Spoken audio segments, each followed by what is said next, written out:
Cambridge English, IELTS 10, published by Cambridge University Press and Cambridge English Language Assessment, 2015. This recording is copyright. CD 2. Test 3. You will hear a number of different recordings and you will have to answer questions on what you hear. There will be time for you to read the instructions and questions, and you will have a chance to check your work. All the recordings will be played once only. The test is in 4 sections. At the end of the test, you will be given 10 minutes to transfer your answers to an answer sheet. Now turn to Section 1. Section 1. You will hear a conversation between the director of a childcare centre and a parent enrolling her child in the centre. First, you have some time to look at questions 1 to 6.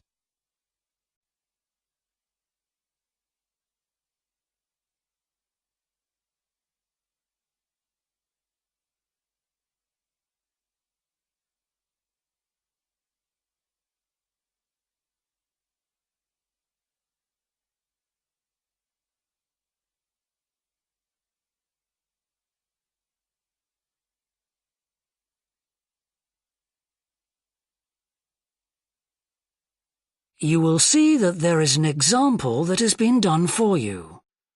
On this occasion only, the conversation relating to this will be played first. Good morning.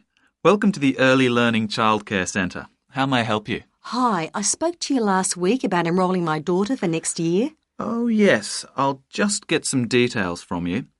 So, you're her mother? That's right. And can I have your name? It's Carol Smith. The parent's name is Carol Smith, so Smith has been written in the space. Now we shall begin. You should answer the questions as you listen, because you will not hear the recording a second time. Listen carefully and answer questions 1 to 6. Good morning. Welcome to the Early Learning Childcare Centre. How may I help you? Hi, I spoke to you last week about enrolling my daughter for next year. Oh, yes. I'll just get some details from you. So, you're her mother? That's right. And can I have your name? It's Carol Smith. And your daughter's name? It's Kate. Now, we have several groups at the centre and we cater for children from 3 to 5 years old. How old is your daughter? She's 3 now, but she turns 4 next month. I'll put 4 down because that's how old she'll be when she starts. Fine. She's so excited about her birthday and coming to the centre. Oh, that's good to hear. And what's your address? It's 46 Wombat Road. That's WOMBAT. Woodside 4032. And what's the phone number? Oh, it's 3345 9865. So, have you decided on the days you would like to bring your daughter here? I'd prefer Monday and Wednesday if possible. I'll check. Monday's fine, but I think the centre is already full for Wednesday. Yes. Sorry, it seems to be a very popular day. We can offer you a Thursday or a Friday as well. Oh dear. I suppose Thursday would be all right because she has swimming on Friday. OK, got that. Because a lot of parents work, we do offer flexible start and finish times. We're open from 7:30 in the morning until 6 o'clock at night. What time would you like your daughter to start? I need to get to work in the city by 9, so I'll drop her off at 8:30. You're pretty close to the city here, so that should give me plenty of time to get there. That's fine. Now, we also need to decide which group she'll be in. We have 2 different groups and they're divided up according to age. There's the green group, which is for 3 to 4-year-olds, and then there's the red group, which is for 4 to 5-year-olds. She's quite mature for her age and she can already write her name and read a little. Well, I'll Put her in the red group, and we can always change her to the green one if there are any problems. That sounds fine. OK, let's move on to meals. We can provide breakfast, lunch and dinner. As she's finishing pretty early, she won't need dinner. Will you give her breakfast before she comes? Yes, she'll only need lunch. Before you hear the rest of the conversation, you have some time to look at questions 7 to 10.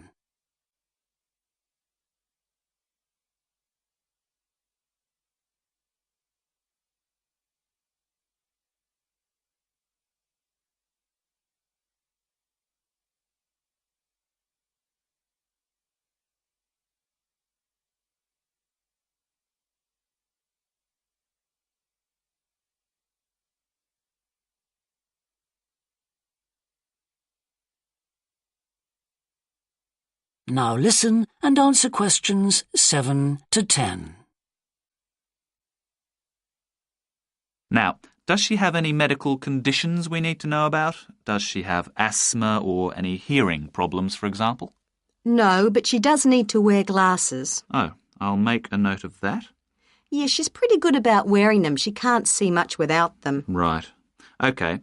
Now, I also need emergency contact details. So what sort of information do you need? Just the name and number of a friend or family member we can contact in case we can't get hold of you at any time. OK. That'd better be my sister, Jenny Ball. That's B-A-L-L. Her phone number is 33467523. Great. So she is the child's aunt? Yes, that's right. I'll make a note of that as well. Now, is there anything you'd like to ask? What about payment? How much are the fees each term? Well, for 2 days and the hours you've chosen, that will be $450 altogether. OK, and do I have to pay that now? No, we send out invoices once the children start at the centre. You can choose to pay at the end of each term, or we do offer a slightly discounted rate if you pay every month.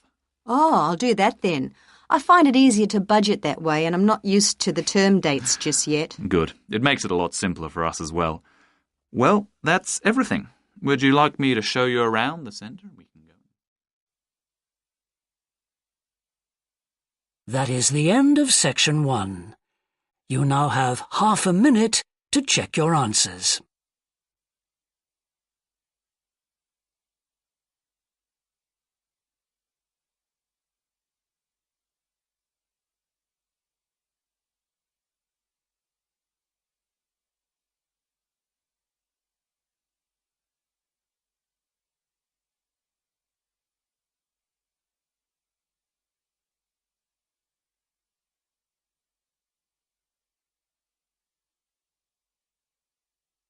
Now turn to section 2.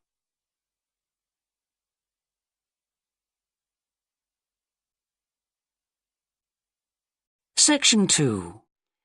You will hear a woman called Alice Bustle talking on the radio about the Dolphin Conservation Trust, an organisation which tries to protect dolphins. First, you have some time to look at questions 11 to 15.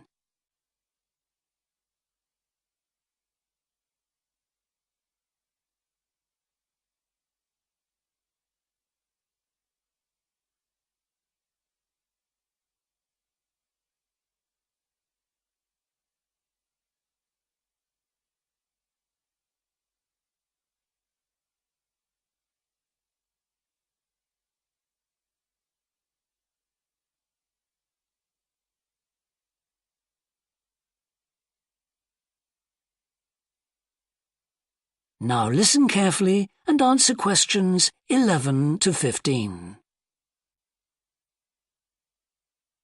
Today we're pleased to have on the show Alice Bustle from the Dolphin Conservation Trust. Tell us about the trust, Alice. Well, obviously its purpose is to protect dolphins in seas all around the world. It tries to raise people's awareness of the problems these marine creatures are suffering because of pollution and other threats. It started 10 years ago and it's one of the fastest growing animal charities in the country, although it's still fairly small compared with the big players in animal protection. We're particularly proud of the work we do in education. Last year, we visited a huge number of schools in different parts of the country, going round to talk to children and young people aged from 5 to 18. In fact, about 35% of our members are children. Oh. The charity uses its money to support campaigns, for example, for changes in fishing policy and so forth. It hopes soon to be able to employ its first full-time biologist with dolphin expertise to monitor populations. Of course, many people give their services on a voluntary basis, and we now have volunteers working in observation, office work and other things. I should also tell you about the award we won from the Charity Commission last year for our work in education. Although it's not meant an enormous amount of money for us, it has made our activities even more widely publicised and understood. In the long term, it may not bring in extra members, but we're hoping it'll have this effect. Is it possible to see dolphins in UK waters? Yes, in several locations. And we have a big project in the east part of Scotland. This has long been a haven for dolphins because it has very little shipping. However, that may be about to change soon because oil companies want to increase exploration there. We're campaigning against this because although there'll be little pollution from oil, exploration creates a lot of underwater noise. It means the dolphins can't rest and socialise. This is how I became interested in dolphin conservation in the first place. I had never seen one, and I hadn't been particularly interested in them at school. Then I came across this story about a family of dolphins who had to leave their home in the Moray Firth because of the oil companies, and about a child who campaigned to save them. I couldn't put the book down. I was hooked. Before you hear the rest of the talk, you have some time to look at questions 16 to 20.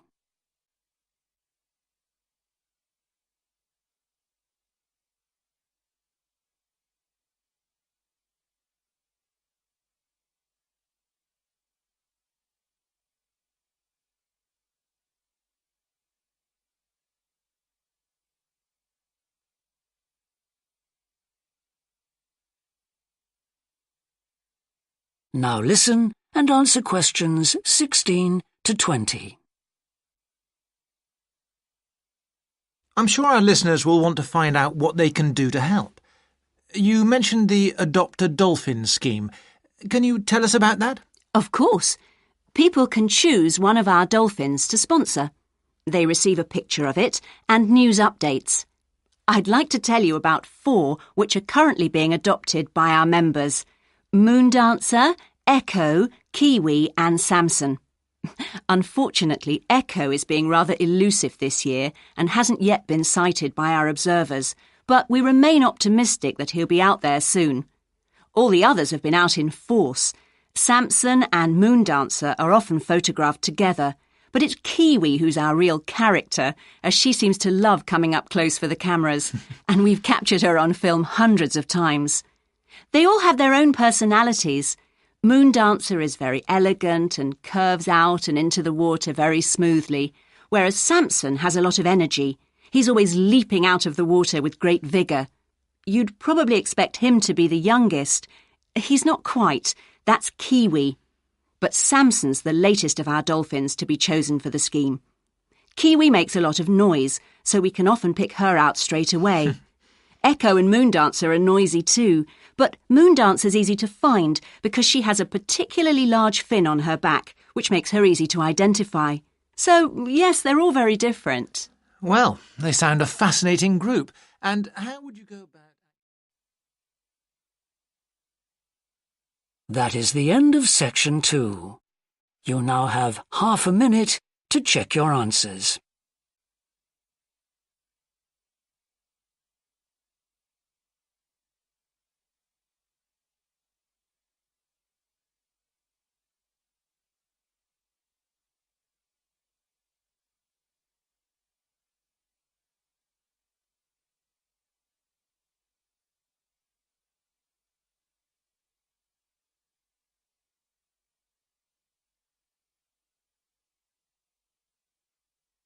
Now turn to Section 3.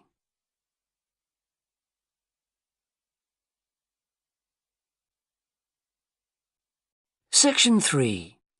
You will hear a student called Rob, who is in the first year of a theatre studies course, talking to another student called Mia, who's in the fourth year of the same course.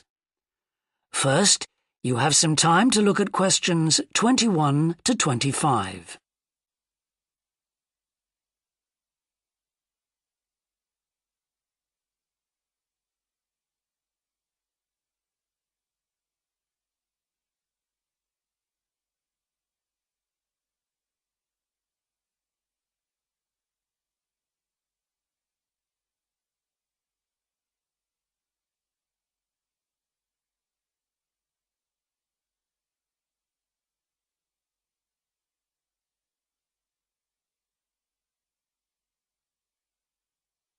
Now listen carefully and answer questions 21 to 25. Hi, Rob. How's the course going? Oh, hi, Mia. Yeah, great. I can't believe the first term's nearly over. I saw your group's performance last night at the student theatre. It was good. Really? Yeah, but now we have to write a report on the whole thing, an in-depth analysis. I don't know where to start. Like, I have to write about the role I played, the doctor, how I developed the character. Well, what was your starting point? My grandfather was a doctor before he retired, and I just based it on him. Okay, but how? Did you talk to him about it? He must have all sorts of stories, but he never says much about his work, even now. He has a sort of authority, though. So, how did you manage to capture that? I'd visualise what he must have been like in the past when he was sitting in his consulting room listening to his patients. Okay, so that's what you explain in your report. Right. Then there's the issue of atmosphere. So in the first scene we needed to know how boring life was in the doctor's village in the 1950s. So when the curtain went up on the first scene in the waiting room, there was that long silence before anyone spoke. And then people kept saying the same thing over and over, like, cold, isn't it? Yes, and everyone wore grey and brown and just sat in a row. Yes, all those details of the production. And I have to analyse how I functioned in the group, what I found out about myself. I know I was so frustrated at times when we couldn't agree. Yes. So did one person emerge as the leader? Sophia did. That was okay. She helped us work out exactly what to do for the production, and that made me feel better, I suppose. When you understood what needed doing? Yes. And Sophia did some research too. That was useful in developing our approach. Like what? Well, she found these articles from the 1950s about how relationships between children and their parents, or between the public and people like bank managers or the police, were shifting. Interesting. And did you have any practical problems to overcome? Well, in the final rehearsal, everything was going fine until the last scene. That's where the doctor's first patient appears on stage on his own. The one in the wheelchair? Yes. And he had this really long speech with the stage all dark except for one spotlight. And then that stuck somehow, so it was shining on the wrong side of the stage. But anyway, we got that fixed, thank goodness. Yes, it was fine on the night. Before you hear the rest of the discussion, you have some time to look at questions 26 to 30.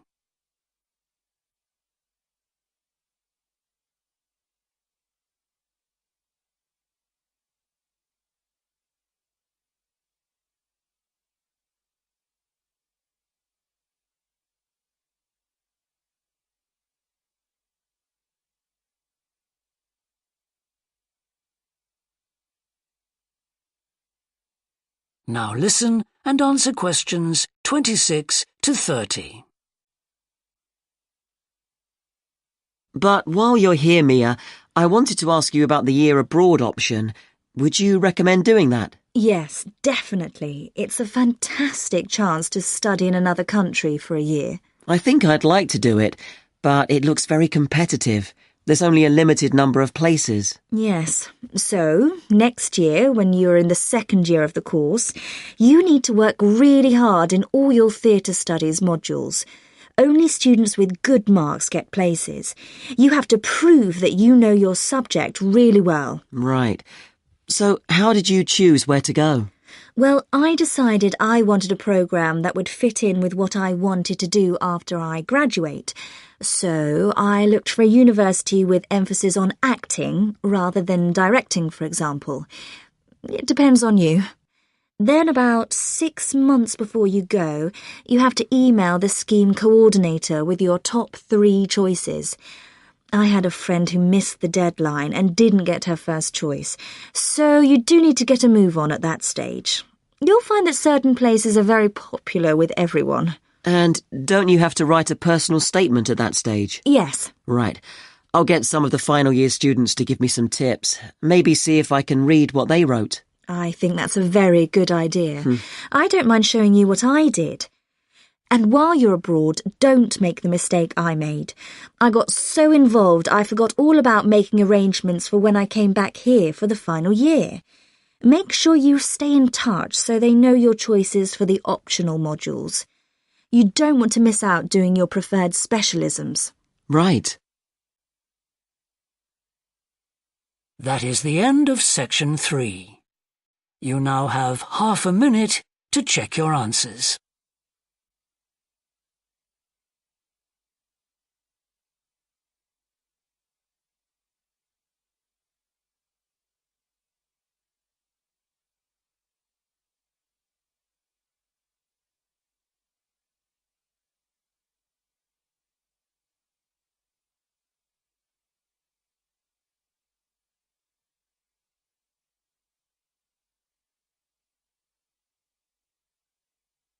Now turn to section 4.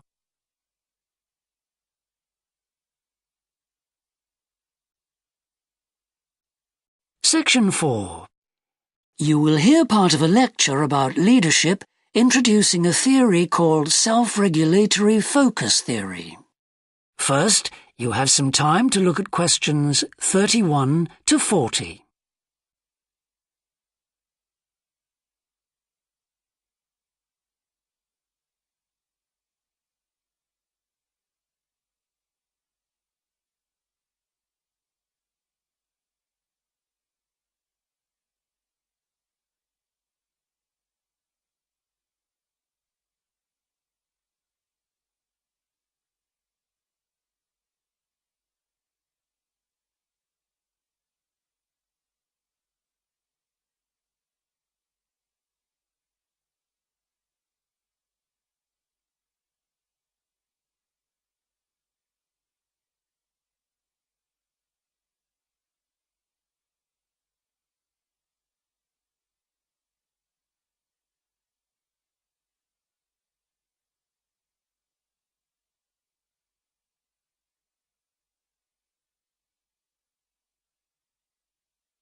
Now listen carefully and answer questions 31 to 40. Today, I want to talk about self-regulatory focus theory and how the actions of leaders can affect the way followers approach different situations. Self-regulatory focus theory is a theory developed by Torrey Higgins. He says that a person's focus at any given time is to either approach pleasure or avoid pain. These are 2 basic motivations that each and every one of us has, and they cause us to have different kinds of goals. Promotion goals in different life situations emphasize achievement.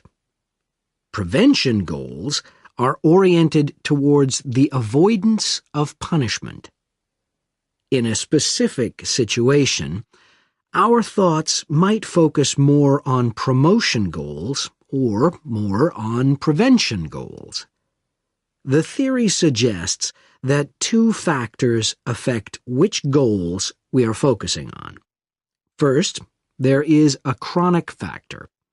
This factor is connected to a person's personality and says that each person has a basic tendency to either focus more on promotion goals or focus more on prevention goals as part of his or her personality. Second, there is a situational factor, which means that the context we are in can make us more likely to focus on one set of goals or the other. For example, we are more likely to be thinking about pleasure and to have promotion goals when we are spending time with a friend. In contrast, if we are working on an important project for our boss, we are more likely to try to avoid making mistakes and therefore have more prevention goals in our mind. Research has shown that the goals we are focusing on at a given time affect the way we think. For example, when focusing on promotion goals, people consider their ideal self, their aspirations and gains. They don't think about what they can lose, so they think in a happier mode. They feel more inspired to change. When people are focusing on prevention goals, they think about their ought self.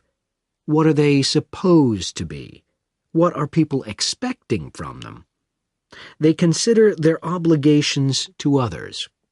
As a result, they experience more anxiety and try to avoid situations where they could lose.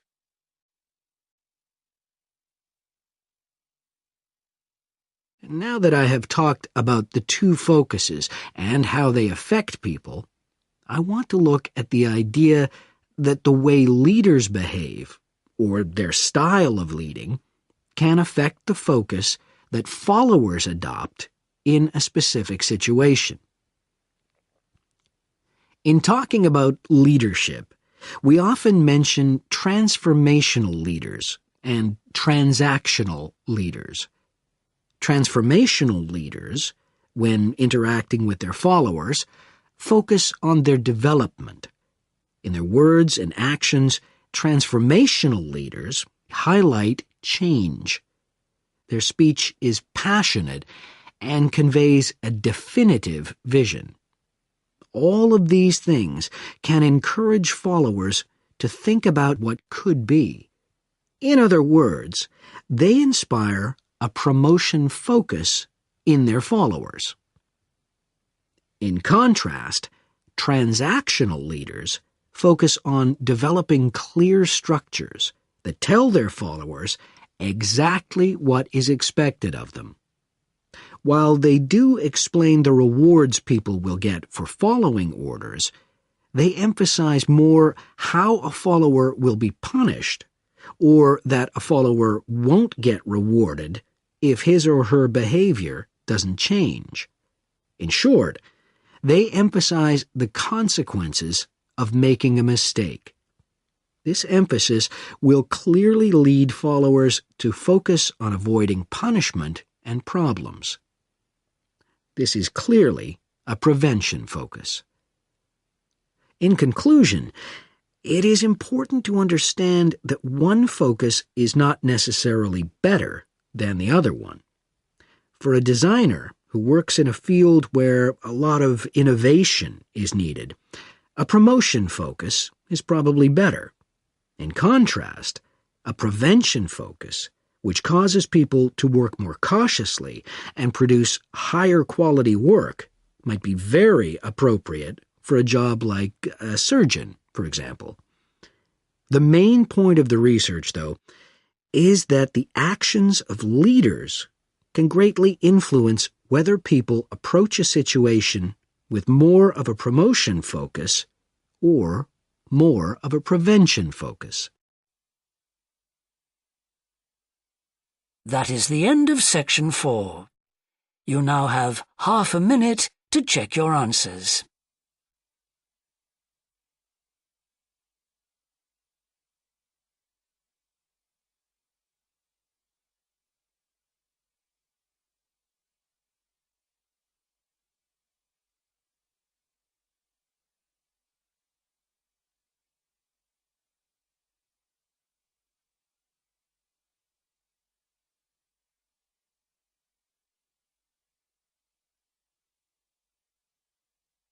That is the end of the listening test. In the IELTS test, you would now have 10 minutes to transfer your answers to the answer sheet.